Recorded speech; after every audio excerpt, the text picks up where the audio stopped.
This is after I just scoured it a little bit with quadruple aught steel wool. A few coats of oil on it so far. If it's going to focus any better. Anyway, not entirely sure it's a video until I've actually replayed it. But I thought on this video, assuming it's on, it's going to catch all this. And what I'm going to do is I'm going to get you a couple of drops of tung oil on there, and it gives you a better idea of what it's going to look like when it's finally all done. But the idea with the oil is to use it real sparingly, and then you put it on, you let it sit for a little while. I mean, according to the instructions, what I do is I just rub it for a while until it's in a semi-tacky state, and then I might apply a clean cloth to it afterwards. But if you use just enough oil and you rub it just the right way, you're leaving a fairly thick layer of oil down on it. And I'm not saying in this video I'm doing what I'm normally do. I'm just doing this for the camera right now. But the idea is to get it to stay at some point at that level of sheen after the oil is on of it. But I thought I'd show off this piece of BeutBubinga. It's not a spectacular amount of figure in there, but it has this model figure, and you see it when you're moving it around, of course. But it's an interesting piece of wood.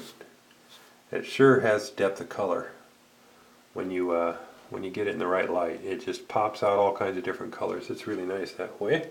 I turn this so the oil is no longer on my white photographic sheet.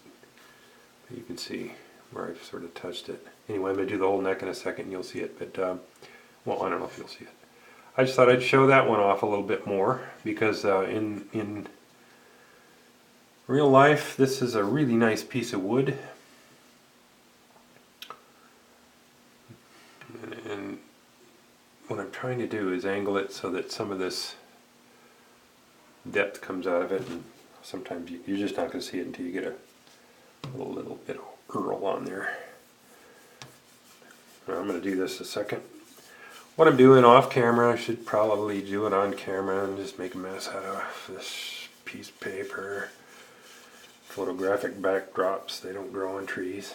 I guess they do. But what you have, it's all said and done. I suppose I could, if I turn off, let me try turning off a light here.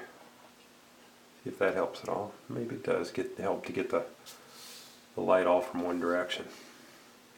And anyway, it's not showing off. There's some depth to there's this chatoyance to it that makes it much more beautiful than I can demonstrate with the camera. Well, off I go. Anyway, this is figured BeutBubinga Bocote. The logo is it's green acrylic infused maple. Say it slowly, you can get it right. And on the outside edge, that's just regular maple. This white, that is DuPont Corian, it's countertop material. And if you can see the drop shadow well enough, I don't know, but that drop shadow is Cocobolo. And so that's a really nice little inlay. And then I used Corian for the dots on this. Okay, we go. See ya. It's probably didn't take. Let's see.